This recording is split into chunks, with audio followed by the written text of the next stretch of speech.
Hello friend, मैं आनंद राज। आप सब कुछ देखिए।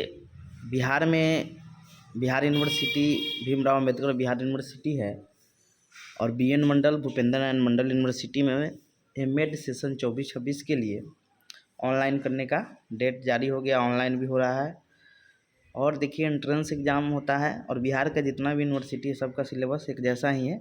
आपका बीएड फर्स्ट ईयर से कोर्स 1, 2, 3 से और सेकेंड ईयर से C8, C9, C10, जिसमें C10 creative and inclusive school से ज़्यादा क्वेश्चन रहता है। इधर आपका C1, C2 और C3 से क्वेश्चन रहता है। तो देखिए इसका एंट्रेंस एग्ज़ाम होता है। तो आज हम इम्पोर्टेंट क्वेश्चन लेकर आए हैं, समझे, जो आपके एग्ज़ाम के लिए इम्पोर्टेंट है। रोज़ हम आपको ऐसा क्वेश्चन देंगे। और देखिए आपको इसका नोट्स चाहिए या क्लास कल से स्टार्ट हो रहा है, समझे।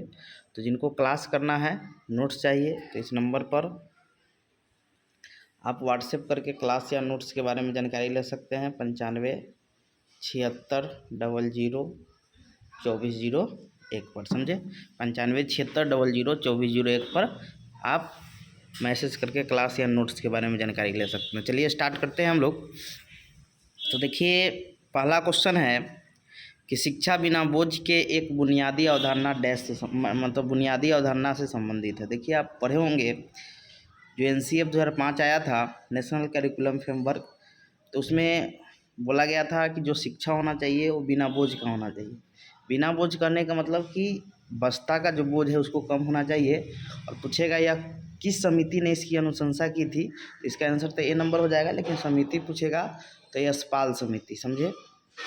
पूछता है कि शिक्षा बिना बोझ किस समिति से संबंधित है, तो यशपाल, प्रोफेसर यशपाल थे, समझे। वही कॉन्सेप्ट दिए थे कि शिक्षा बिना बोझ का होना चाहिए। तो समझे, तो इम्पोर्टेंट क्वेश्चन यहाँ बनेगा आपका कि शिक्षा बिना बोझ किससे संबंधित है, तो यशपाल समिति। अब पूछेगा यशपाल समिति कब आया था, तो 1993 में आया था, समझे। बहुत भी है, इसको याद रखिएगा कि पूछेगा शिक्षा बिना बोझ के किससे संबंधित है, तो यशपाल समिति से। किस NCF से संबंधित है, तो बोलिएगा NCF 2005 से 4 NCF आया, ये भी बताएंगे हम। और कब आया था यशपाल समिति, तो बोलिएगा 1993 में, समझे। तो पहला का आंसर आपका हो जाएगा 1 नंबर कि शिक्षा बिना बोझ के एक बुनियादी अवधारणा है, NCF 2005 से यशपाल समिति संबंधित है और यशपाल समिति आपका 1993 में आया था। अगला क्वेश्चन है कि वुड के आदेश पत्र के बाद किस विश्वविद्यालय की स्थापना की गई। देखिए आप पढ़े होंगे भारत की शिक्षा प्रणाली, तो आधुनिक भारत की शिक्षा प्रणाली में आइएगा तो लॉर्ड मैकाले का 1835 में आया हुआ था, जो भारत में क्लर्क बनाने पर यानी अंग्रेजी शिक्षा पर ज़्यादा जोर दिया हुआ था। और 1854 में जो वुड डिस्पैच आया था, समझे। पूछेगा कि वुड का डिस्पैच कब आया था, तो याद रखिएगा, क्वेश्चन पूछता है, बहुत इंपॉर्टेंट है कि वुड का डिस्पैच यानी उसका जो बताया हुआ था उसी को वुड डिस्पैच कहते हैं। तो कब आया था, तो 1854 में आया था। पूछता है क्वेश्चन कि वुड डिस्पैच कब आया था, 1854 था। देखिए वुड के आदेश पत्र के बाद भारत में 3 विश्वविद्यालय की स्थापना 1857 में की गई। याद रखिएगा, कितना विश्वविद्यालय की स्थापना, 3 विश्वविद्यालय के। तो कहाँ कहाँ किया गया था, तो एक कलकत्ता में किया गया था, दूसरा मुंबई में किया गया था और तीसरा आपका मद्रास में किया गया था, जो चेन्नई अब बोलते हैं हम लोग। तो वो पूछेगा कि 1857 में कितने विश्वविद्यालय की स्थापना की गई थी, 3 विश्वविद्यालय की स्थापना की गई। कौन कौन, तो कलकत्ता, मुंबई और मद्रास। कलकत्ता, मुंबई, मद्रास, कलकत्ता, मुंबई, मद्रास कब की गई थी, 1857 में। किसके आदेश पत्र के बाद, तो वुड के आदेश पत्र के बाद, समझे। तो इसको याद रखिएगा, बहुत इंपॉर्टेंट है आपका, समझ गए। तो वुड के आदेश पत्र के बाद किस विश्वविद्यालय की स्थापना की गई, तो कलकत्ता विश्वविद्यालय की स्थापना की गई, समझ गए। कलकत्ता, मुंबई और मद्रास, समझे। तो वही पूछ रहा है, तो कौन हो गया, तो कलकत्ता हो जाएगा। अगला क्वेश्चन है कि शिक्षा के शिक्षक केंद्रित दृष्टिकोण में अनुशासन है। देखिए आप पढ़े होंगे कि पहले का जो प्राचीन समय में जो शिक्षा प्रणाली थी वो हमारा शिक्षक केंद्रित थी, जिसमें शिक्षक अपने अनुसार काम करते थे। लेकिन वर्तमान समय की जो शिक्षा प्रणाली है वो बाल केंद्रित शिक्षा प्रणाली है, जिसमें बालक की आवश्यकता, उसकी रुचि, समझे, उसकी आवश्यकता इत्यादि को देखकर हम शिक्षण प्रणाली को क्रियान्वयन करते हैं, समझ गए। तो वही क्वेश्चन है कि शिक्षा के शिक्षक केंद्रित दृष्टिकोण में अनुशासन है। तो देखिए अनुशासन जो है वो थोपा हुआ है, यानी शिक्षक जो भी बोल दिया, समझे, वो आपका क्या होता था कि मानना पड़ता था, वो शिक्षक अपने अकॉर्डिंग काम करते थे। तो ये क्या हो जाएगा आपका थोपा हुआ, इसका आंसर हो जाएगा। देखिए साझा हो गया, आत्मनियंत्रण हो गया, भागीदारी हो गया, ये सब आपका बाल केंद्रीय शिक्षा का अनुशासन है। समझ गए, आपका साझा हो गया, आत्मनियंत्रण हो गया, भागीदारी हो गया, ये सब बाल केंद्रीय शिक्षा का अनुशासन है। और थोपा हुआ जो हो गया ये आपका किसका है, तो शिक्षक केंद्रित का है। तो समझ गए होंगे आप। आगे आते हैं,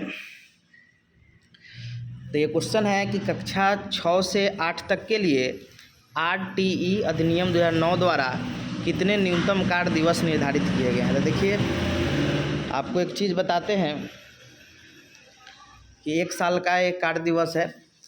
तो देखिए क्लास 1 to 5 और 6 to 8 के लिए अलग अलग निर्धारित किया गया था। देखिए अब RTE के फुल फॉर्म पूछेगा, RTE का तो राइट टू एजुकेशन, समझे, RTE का फुल फॉर्म होता है राइट टू एजुकेशन। और देखिए पूरे कहेगा 9 में ही लोकसभा में आया था, और पूरे भारत में 1 अप्रैल पूछेगा कि RTE को कब लागू किया गया पूरा भारत में, तो 1 अप्रैल 2010 को। समझ गए, पूछेगा आपको कि RTE को कब लागू किया गया, तो 1 अप्रैल 2010 को। समझ गए। अब देखिए इसमें जो बताया गया कि 2-3 बात इसमें याद रखिएगा। एक तो देखिए 1 to 5 6 to 8 के लिए पूछा है इसमें। देखिए इसमें 1 to 5 के लिए बताया गया था कितना न्यूनतम कार्य दिवस होना चाहिए, कितना दिन कार्य होना चाहिए, 365 दिन में। 6 to 8 के लिए भी था, समझे। तो देखिए 1 to 5 के लिए जो कार्य दिवस था, कितना दिन आपको कार्य करना है, तो ये था 200 घंटा, समझ गए। और 6 to 8 के लिए जो था वो 220 घंटा था। और सप्ताह में पूछे है कितना दे, तो याद रखिएगा 45 घंटे, सबके लिए 45 घंटा था सप्ताह में, समझे। तो देखिए आपका जो क्वेश्चन पूछे उसके अकॉर्डिंग बता दीजिएगा। जब 1 to 5 का पूछे, समझे, तो बताइएगा 200 घंटा। 6 to 8 के लिए पूछे तो 220 घंटा। पूछेगा एक सप्ताह में कितना होना चाहिए, तो 45 घंटा। तो क्वेश्चन आपका है, इंग्लिश में भी है कि कक्षा 6 से 8 तक के लिए RTE अधिनियम 2009 द्वारा कितने न्यूनतम कार्य दिवस निर्धारित किए गए थे, तो ये थे 220 थे, समझे। वही 1 to 5 का पूछता तो 200 हो जाता, समझ गए। तो इसको याद रखना है, बहुत इम्पोर्टेंट है। अगला क्वेश्चन है कि अनुच्छेद 21A, देखिए भारत में शिक्षा जो है वो मौलिक अधिकार है हमारा। जो पूछेगा कितना अनुच्छेद में है, तो 21 के क में है। देखिए 3 गो अनुच्छेद आप याद रखिएगा। एक 21A हो गया, शिक्षा मौलिक अधिकार है। देखिए 3 गो क्या क्या पूछेगा, मौलिक अधिकार है। उसके बाद 45 याद रखिएगा, समझे, जो हमारा शिक्षा क्या है, शिक्षा को नीति निर्देशक तत्व में रखा गया है। किसमें रखा गया है, नीति निर्देशक तत्व में। अनुच्छेद 21 के क या अ बोलिए या ये बोलिए, ये आपका हो गया शिक्षा मौलिक अधिकार से संबंधित हो गया। पूछेगा शिक्षा एक नीति निर्देशक तत्व में कितने अनुच्छेद में रखा गया है, 45 में। एक है आपका अनुच्छेद 51 के क में आपको मौलिक कर्तव्य में शिक्षा को रखा गया है, समझ गए। 51 के क में पूछेगा कि शिक्षा को मौलिक कर्तव्य में कितने अनुच्छेद में रखा गया है, तो 51 के क में। नीति निर्देशक तत्व में तो 45 में। फिर पूछेगा मौलिक अधिकार में, तो 21 के क में। तीनों अनुच्छेद याद रखिएगा, पूछ देता है। तो देखिए क्वेश्चन है आपका कि अनुच्छेद 21 के क में डैश के बीच के बच्चों के लिए शिक्षा के अधिकार को मौलिक अधिकार बनाया गया। तो देखिए इसमें 2 बात याद रखिएगा। देखिए सम्मान बच्चा, सिर्फ बच्चा बोले तो आपको याद रखना है 6 से 14 साल, लेकिन जहाँ दिव्यांग शब्द जोड़ दे, समझे, कौन शब्द जोड़ दे आपका, दिव्यांग या बोले अपंग बालकों के लिए जो भी शब्द बोले, तो उसके लिए हो जाता है 6 से 18 साल, समझे। 6 से 18 साल तक बच्चा को निःशुल्क और अनिवार्य शिक्षा देना है। लेकिन सिर्फ बच्चा बोले, सिर्फ पूछे, जब तक दिव्यांग शब्द नहीं जोड़े तब तक आपको 6 से 14 ही बताना है। लेकिन जहाँ भी आपको दिव्यांग शब्द जोड़ दे तो 6 से 18 बताना है, समझ गए। तो यहाँ नॉर्मल पूछ रहा है, तो कितना आंसर हो जाएगा आपका, 6 से 14 साल। तो इसका आंसर हो जाएगा अनुच्छेद 21 के क में डैश के बीच के बच्चों के लिए शिक्षा के अधिकार को मौलिक अधिकार माना गया है 6 से 14 वर्ष के बच्चे के लिए। अब हम लोग आते हैं कि जॉन डीवी द्वारा समर्थित लैब विद्यालय, देखिए आप जॉन डीवी का पढ़े होंगे लैब विद्यालय, ये जो विद्यालय है वो प्रगतिशील शिक्षा का उदाहरण है, यानी प्रोग्रेसिव स्कूल का एग्जाम्पल है, यानी बी नंबर हो जाएगा। आगे है नैक का पूर्ण रूप क्या होता है। देखिए आप लोग जानते होंगे नैक है जो जितना भी यूनिवर्सिटी है कॉलेज है समझे, उसका क्या करता है कि ग्रेडिंग करता है, ए बी सी जो भी ग्रेडिंग हो समझे उसको करता है। तो इसका फुल फॉर्म जो होता है national assessment and accreditation council होता है। समझे पूछेगा कि नैक का पूरा नाम क्या है, तो national assessment and accreditation council पूछेगा। इसकी स्थापना कब हुई थी, तो 1994। बहुत इंपॉर्टेंट क्वेश्चन है, पूछेगा कि नैक की स्थापना कब हुई थी, तो बोलिएगा 1994 में। समझ गए। फुल फॉर्म पूछेगा तो national assessment and accreditation council कब हुआ था, तो 1994 में। अगला क्वेश्चन है कि पत्राचार के माध्यम से सीखना एक प्रकार की है। देखिए आप जानते होंगे कि शिक्षा 3 प्रकार का होता है। एक आपका होता है औपचारिक शिक्षा, एक होता है अनौपचारिक शिक्षा, एक होता है निरौपचारिक शिक्षा। समझ गए। तो औपचारिक शिक्षा क्या होता है, जो स्कूल कॉलेज में जाकर हम सीखते हैं, जिसके लिए एक फिक्स टाइम होता है, सर्टिफिकेट मिलता है, तो उसे औपचारिक शिक्षा यानी फॉर्मल एजुकेशन कहते हैं। देखिए पूछ देता है ये सब चीज़। उसके बाद अनौपचारिक शिक्षा क्या होता है, जिसे नॉन फॉर्मल हम लोग बोलते हैं, सॉरी अनौपचारिक शिक्षा क्या होता है, तो देखिए जिसे इनफॉर्मल हम लोग बोलते हैं। तो देखिए इनफॉर्मल कहने का मतलब ऐसा शिक्षा जो हम परिवार समाज में सीखते हैं उसे अनौपचारिक शिक्षा या इनफॉर्मल एजुकेशन कहते हैं। एक होता है गैर औपचारिक लिखा हुआ है, जिसे हम लोग निरौपचारिक शिक्षा भी कहते हैं। यहाँ पर जो लिखा है गैर औपचारिक समझे, जिसे निरौपचारिक शिक्षा यानी नॉन फॉर्मल भी कहते हैं समझे। तो ऐसी शिक्षा जो हम डिस्टेंस एजुकेशन से पढ़ते हैं समझे, कोर्सपोंडेंस कोर्स जो होता है, ये सब जो एजुकेशन होता है समझे, जिसे पत्राचार के माध्यम से सीखना कहते हैं समझे। तो ये आपका गैर औपचारिक यानी इसको हम लोग बोलते हैं नॉन फॉर्मल यानी निरौपचारिक शिक्षा है। समझ गए। तो इसका आंसर बी नंबर हो जाएगा। औपचारिक होता है जो स्कूल कॉलेज में समाज वगैरह सीखते हैं, परिवार सीखते हैं, जिसके लिए कोई फिक्स टाइम नहीं होता है, तो हमारा होता है अनौपचारिक शिक्षा। गैर औपचारिक जो है जिसे निरौपचारिक बोलते हैं नॉन फॉर्मल, ये औपचारिक और निरौपचारिक औपचारिक और अनौपचारिक दोनों का कॉम्बिनेशन होता है। समझ गए। इसका बी नंबर आंसर हो जाएगा। अगला क्वेश्चन है गुप्त पाठ्यक्रम यानी हिडन कैरिकुलम का जनक किसे माना जाता है। ये तो याद करने वाला चीज़ है कि हिडन कैरिकुलम का जो जनक है वो फिलिप डब्ल्यू जैक्सन है। समझ गए।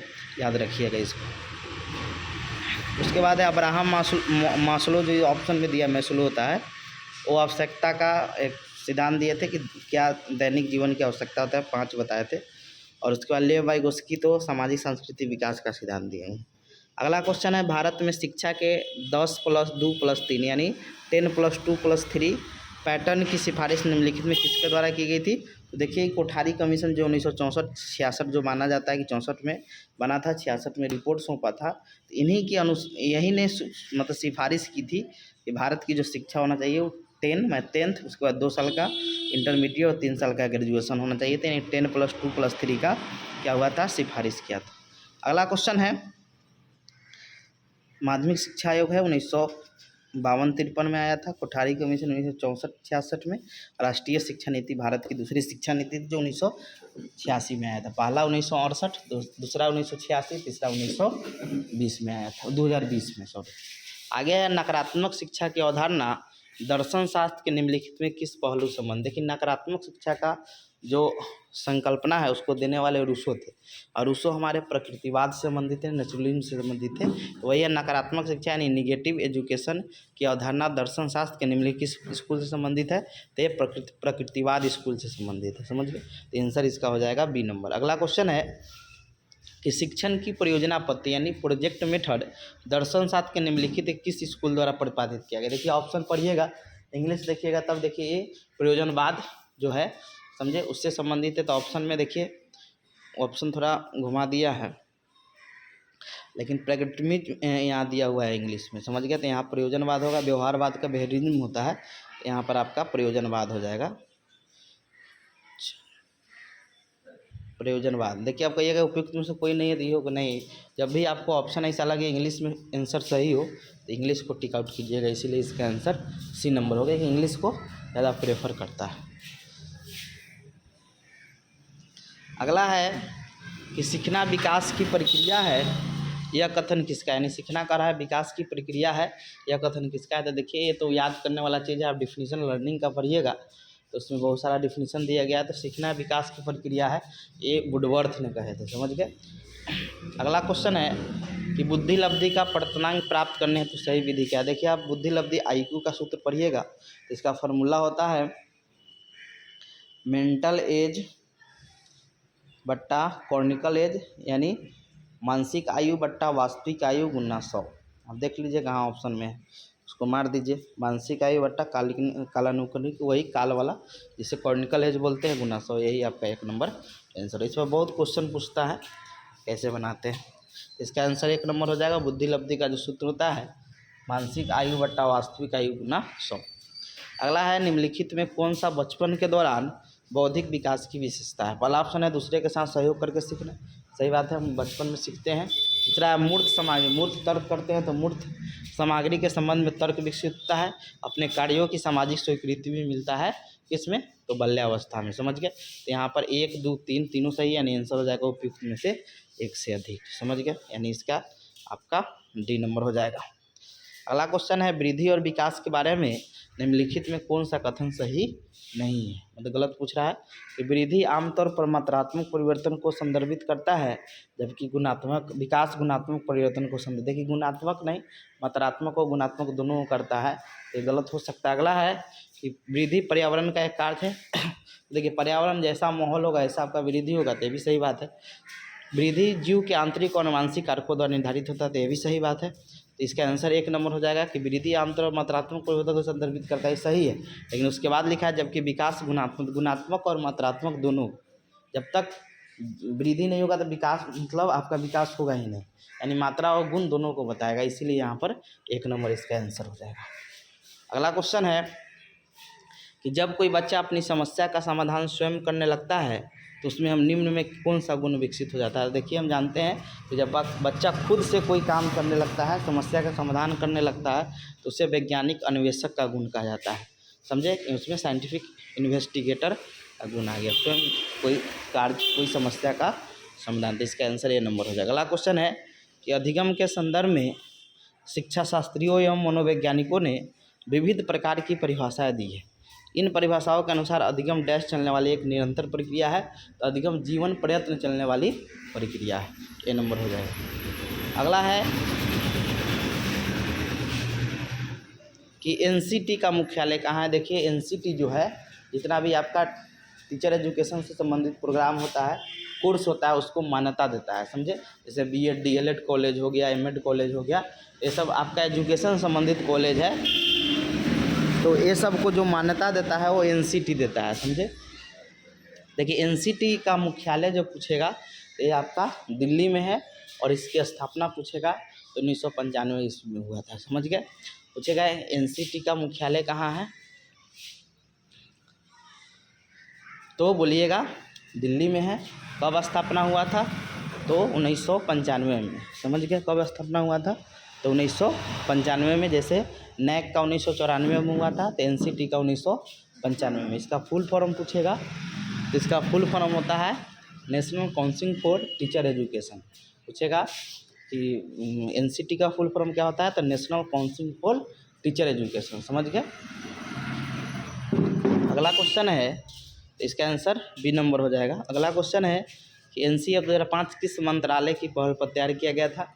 तो देखिए आपको एक चीज़ समझाते हैं, समझिएगा, उसके बाद आप इस क्वेश्चन को आंसर दे पाइएगा। देखिए NCF जो है आपका 2005 4 NCF बना था, सबसे पहले 75 में, फिर उसके बाद 88 में, फिर उसके बाद 2000 में, फिर 2005 में। पूछेगा अब एक 2020 वाला भी आ रहा है, तो पूछेगा कितना NCF बना हुआ है तो बोलिएगा अभी 4 NCF है। पहला NCF 1975 में, दूसरा 1988 में, तीसरा 2000 में और तीसरा आपका चौथा 2005 में। तो देखिए कुछ चीज़ आपको बताते हैं कि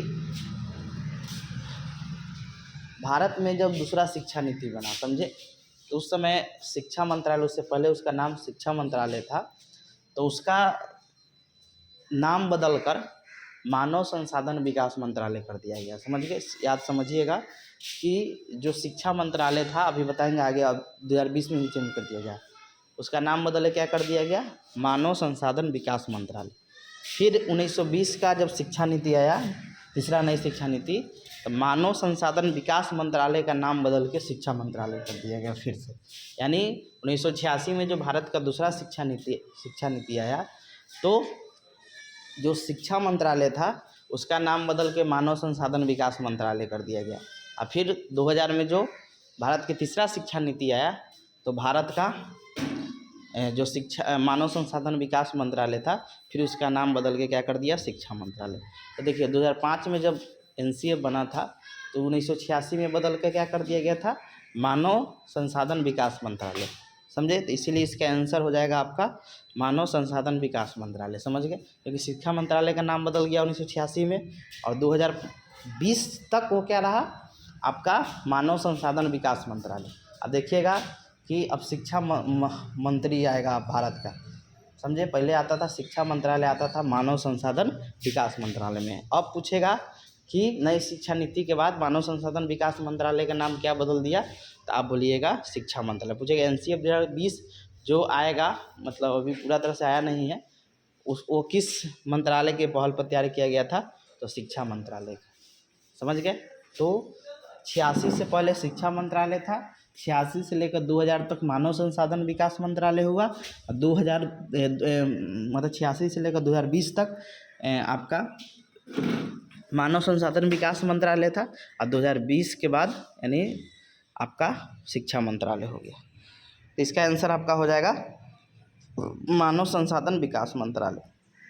यहाँ पर 2020 लिखा रहा था, तो आपका हो जाता शिक्षा मंत्रालय। 1975 का पूछता किसके पहल पर हुआ था, तो शिक्षा मंत्रालय। समझ गए, अभी आप शिक्षा मंत्री सुनते होंगे, पहले 19 से पहले सुनते होंगे मानव संसाधन विकास मंत्रालय, मतलब उसी के अंदर शिक्षा मंत्री आता था। अगला है कि पाठ्यक्रम शब्द की उत्पत्ति किस भाषा से हुई है, तो पाठ्यक्रम शब्द की उत्पत्ति आपके लैटिन भाषा के कुरियर शब्द से हुआ है, पूछ देता है, तो कुरियर शब्द से। अगला क्वेश्चन है किशोरावस्था डैश का काल है, तो आप लोग जानते हो किशोरावस्था 12 से 18 साल का एज होता है, और जो काल है इसको हम लोग कहते हैं आंधी और तूफान की अवस्था। पूछेगा आंधी और तूफान की अवस्था किसने कहा था किशोरावस्था को, तो स्टैनली हॉल ने कहा था। पूछ देता है कि आंधी और तूफान की अवस्था किसने कहा था, तो स्टैनली हॉल ने कहा था। समझ गए, अब देखिए बाल्यावस्था आप जानते हैं 6 से 12, नहीं तो दो तरह से बांटेगा, पूर्व बाल्यावस्था या आरंभिक बाल्यावस्था और उत्तर बाल्यावस्था। तो आपका 2 से 6 हो जाएगा पूर्व बाल्यावस्था, और 6 से 12 हो जाएगा उत्तर बाल्यावस्था। शैशवावस्था तब जन्म से 2 साल का हो जाता है। अगला है वृद्धि से अभिप्राय, तो देखिए वृद्धि हमारे शारीरिक पक्ष से संबंधित होता है, जो हमारे संख्यानात्मक परिवर्तन को दिखाता है। समझ गए, और विकास जो होता है मात्रात्मक और मात्रात्मक और गुणात्मक दोनों को दिखाता है। यहाँ वृद्धि हो जाएगा C नंबर, संख्यानात्मक परिवर्तन को दिखाता है। अगला है पियाजे का औपचारिक संक्रियात्मक अवस्था कितनी आयु तक है, तो देखिए पियाजे ने अपने संज्ञानात्मक विकास को 4 अवस्था में बांटा था। संवेदी प्रेरक अवस्था जो जन्म से 2 साल था, उसके बाद पूर्व संक्रियात्मक अवस्था 2 से 7 साल, फिर था मूर्ध संक्रियात्मक अवस्था 7 से 11 साल, और फिर उसके बाद था आपका चौथा था औपचारिक संक्रिया, तो जो 11 साल से ऊपर था। समझे, तो देखिए यहाँ पर इसमें जो पहला ऑप्शन हो जाएगा, ये पहला जो आपका पूर्व संक्रियात्मक है, संवेदी प्रेरक अवस्था है, ये हो जाएगा पूर्व संक्रियात्मक का, ये मूर्त का हो जाएगा, और ये आपका हो जाएगा किसका, तो औपचारिक संक्रिया जो चौथा होता है, यानी डी इसका आंसर हो जाएगा। अगला है विकास होता है डैश के कारण, तो विकास जो है आपका सिर्फ वातावरण के कारण लिखा हुआ है, सिर्फ वंशानुगत कारक के कारण लिखा, वातावरण वंशानुगत कारक, तो यहाँ पर दोनों हो जाएगा, दोनों के कारण यहाँ पर विकास होता है। अगला क्वेश्चन है कि मानव शरीर के प्रत्येक कोशिका में गुणसूत्रों के कितने जोड़े मौजूद होते हैं। आपको पता है कि 46 गुणसूत्र है, जोड़ा में कीजिएगा तो 23 जोड़ा होगा। समझ गए, अब पुरुष में आइएगा तो 22 जोड़ा प्लस XY, ये पुरुष का हो गया, मेल का। अब फीमेल में होता है 22 जोड़ा तो समान होता है, जिसे ऑटोनोमस बोलते हैं, ऑटोसोम्स बोलते हैं, और ये होता है XX। समझ गए? तो याद रखिएगा, लिंग गुणसूत्र इसको सेक्स क्रोमोसोम बोलते हैं, इसको ऑटोसोम या अलिंगी गुणसूत्र बोलते हैं। तो पुरुष में XY पाया जाता है, महिला में XX पाया जाता है, याद रखिएगा। तो 23 जोड़ा पाया जाता है। आंसर हो जाएगा बी नंबर। अगला है कि एक बच्चे की मानसिक आयु 15 वर्ष है और वास्तविक आयु 12 वर्ष है, तो उसकी बुद्धि लब्धि का भी सूत्र भी आपको बताया है। तो देखिए क्वेश्चन है मानसिक आयु, तो फॉर्मूला बताए थे बुद्धि का, मानसिक आयु बटा वास्तविक आयु गुना 100। तो 15 गुना 12 गुना 100, बुद्धि लब्धि पूछा है, कटेगा तो 4 × 12 5 × 15, 20 चौका 25 चौका 100, 25 चौका 100 था, 25 × 5 = 125 का IQ हो जाएगा। आंसर हो जाएगा बी नंबर 125। समझ गए? फॉर्मूला बैठाइएगा, मानसिक आयु बट्टा वास्तविक आयु गुना 100, आपका आंसर निकल जाएगा। तो इसका 125 हो जाएगा। अगला है कि 90 से 100 बुद्धि लब्धि वाले बच्चे क्या कहलाते हैं? तो ये औसत बच्चा होता है। औसत जो हमारा बुद्धि लब्धि होता है वो हमारा नहीं, औसत नहीं होगा, ये मंद बुद्धि होगा। औसत होता है 89 से लेकर 110 के बीच। समझ गए? औसत जो बुद्धि लब्धि होता है वो 89 से 110 के बीच होता है। इसमें जो बच्चा होगा ये औसत नहीं होगा, ये होगा आपका मंद बुद्धि बालक होगा। अगला है कि भारत में अध्यापक शिक्षा संस्थानों की मत, देखिए आपको बताएं, जो टीचर एजुकेशन इंस्टीट्यूट को जो मान्यता देता है वो देता है आपका NCT देता है, जिसकी स्थापना 1995 में हुई थी। 1994 में NAC का हुआ था। यूनो का स्थापना पूछेगा तो 85 में हुआ है। समझ गए? NCERT का 1961 में, UGC का बोलेगा तो देखिए 53 में ही बना हुआ था, लेकिन सरकार की तरफ से इसकी मान्यता मिली 1956 में। समझ गए? इसको याद रखिए। अगला है बिहार के लिए कक्षा 6 से 8 तक का पाठ्यक्रम कौन बनाता है? तो देखिए बिहार के लिए बोल रहा है SCERT हो जाएगा, वही भारत के लिए बोलता है केंद्र स्तर पर तो आपका NCERT हो जाता है। समझ गए? और पूछता है कि शिक्षक के लिए पाठ्यक्रम कौन बनाता है? शिक्षक शिक्षा के लिए, तो यहाँ NCT हो जाता है। 3 गो बात याद रखिएगा। पूछेगा कि सेंट्रल लेवल पर केंद्र स्तर पर पाठ्यक्रम का निर्माण कौन करता है? तो NCERT। बिहार के संदर्भ में पूछा है तो SCERT हो गया। समझ गए? पूछता अध्यापक शिक्षा के लिए पाठ्यक्रम कौन बनाता है? तो NCT हो जाता है। अगला क्वेश्चन है डाइट से क्या तात्पर्य?